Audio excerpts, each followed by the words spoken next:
What is up, guys? Trickshots here, and you guys might be wondering why I changed my channel name to KevinJSI. And the simple reason is just that changing my name will allow me to post different types of content rather than just Frisbee trickshots. It becomes difficult to make a lot of videos of Frisbee trickshots just because they're a time commitment. They take a while to make. And I probably will be focusing more on other things like video games on this channel, but that doesn't mean I'm going to stop posting Frisbee videos. But if you like my Frisbee stuff, you can follow me on Instagram at JustShootTrickshots because that is just solely Frisbee trickshots. So today in this video, I'm going to be talking about Xenoblade Chronicles Definitive Edition and giving my opinions on it. And keep it simple. This game's amazing. This is definitely a top 3 game on the Switch, and if you do not have this game for the Switch, you need it.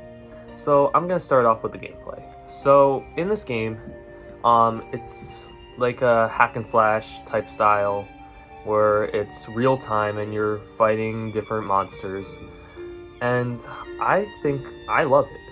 For starters, the game actually forces you to move around, because in a lot of other hack and slash style games like this one, you really don't move around that much. You kind of just stay in the same place and just wail at the enemy, just simply because you don't have to move around. I mean, you'll deal the same amount of damage standing right there as you will standing over there. But Xenoblade actually forces you to move because different moves deal different amounts of damage and have different effects on enemies based on where you hit them, whether it be the side or the back of the enemy. To continue, all of the different characters, I'd say, are pretty fun to play as, with the exception of a couple, which I'll get into later. But specifically, every character is unique. I mean, they all have different abilities, none of them really cross over, and they're all played differently. And creating 7 whole characters that have a unique moveset that are, for the most part, are unique and enjoyable to play, I think is amazing, because a lot of other games aren't able to do that. I mean, there's definitely some characters who obviously are less fun to play as than others.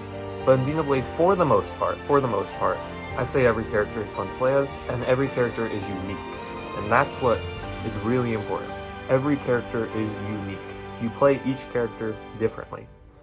It's not just simple stuff like, well, this person uses magic and this person uses a sword, so you play close with the sword guy and then you play far with the magic guy. I feel like in Xenoblade it's much more complex than that. One small thing that I also really appreciate about the game is expert mode.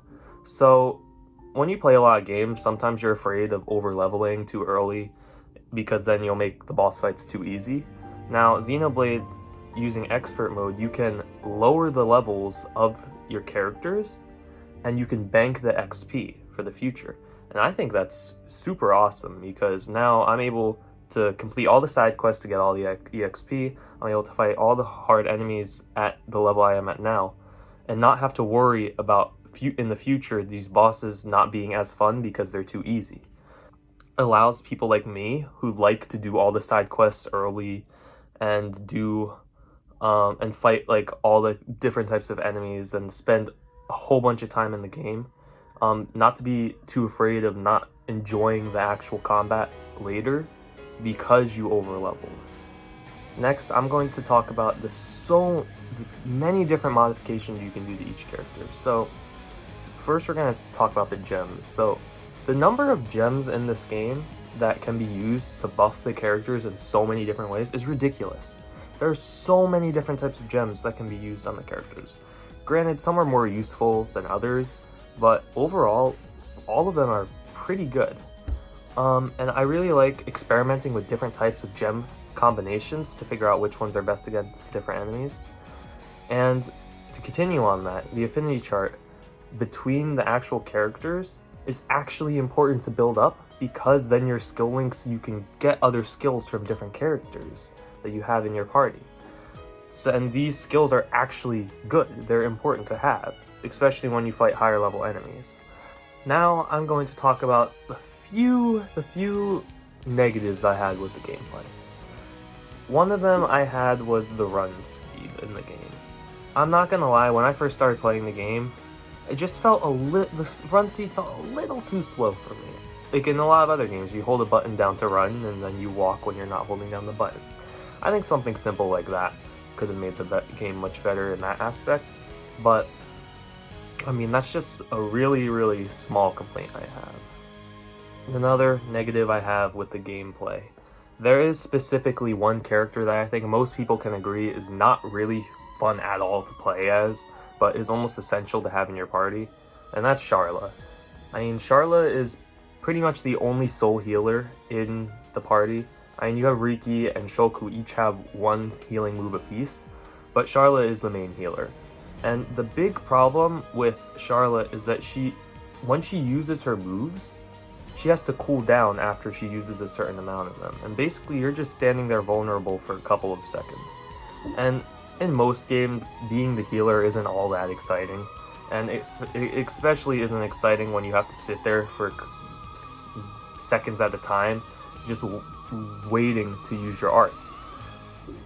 Now, I'm going to take a look at the story. Basically, the story is probably up there with one of the best stories from any type of media that I've seen. Of course, they're constantly shoving down your throat, change the future, change the future, change the future, but I mean, I think it's important. I mean, it's the whole theme of the game. The whole theme is that, you know, you decide your own future. It's not determined by anyone else. I mean, there are so many good twists and turns in the story that I didn't see coming. I don't know if other people could, but seeing the dynamics between a lot of the characters also is really interesting, because every character, I think, develops throughout the story and is extremely interesting to watch. I mean, specifically my favorite character, Riki. I mean, how many games are there where like the animal sidekick is actually funny and entertaining? I mean, in most games you see the animal sidekick as being annoying and one-liners that aren't really that funny, but what they do really well with Riki is they actually give him depth, unlike a lot of these other characters. Because when you first see him, you think, oh, this whole Nopon race, they're goofy, silly. I mean, Riki's just another one of them. But then when you actually get to know who he is, he's like a father, and throughout a lot of the different supports between the characters, you find out that he has a big heart. And I feel that that is one thing the game does extremely well, the characters. I mean, I don't think too many other games develop their characters as well as this game did. I honestly can't think of any big negatives with the story because I just thought it was amazing. I'm sure other people can, but coming from me, I think that I wouldn't change anything with the story, to be honest. Now, just a few things at the end that I would like to touch on, and these are just random things about the game that I liked or didn't like. To begin, the music. I mean, the music in this game, it gives you chills. I don't think any other game, like in a while, that I've played has given me chills like this one just from listening to the soundtrack. Just the main theme of the game it's amazing. And it has such huge diversity as well, especially like you looking at Riki's theme versus the main theme of the story. I mean, you can tell right there that it's a diverse soundtrack. And one minor thing that I really appreciate about the game is how the music changed based on like the time of day. But it was almost like a softer remix of the day sound most of the time, and I thought that was really cool. And how like a lot of other games, I feel like they don't put as much effort into the soundtrack that Xenoblade did. Now, while I said that I absolutely love this game, there is the side story, and I'm gonna make a different video on that probably. But the side story was good, but it definitely was not at the same level that the rest of the story was at. So I'm gonna make probably a different video, but talking about that. But I don't think that the side story not being outstanding takes away at all from the regular story. So that's my take on Xenoblade Chronicles Definitive Edition. Is definitely a top 3 Switch game I've played, and it's as close to perfect as you can get, to be honest. It's a 10 out of 10. It's a 10 out of 10 game. That's what I would rank it. So if you guys like these video game review type videos, let me know and tell me what games you want me to talk about next. I'm definitely going to make a few more videos on Xenoblade, specifically talking about different characters and talking about the side story, for example. So thank you guys for watching.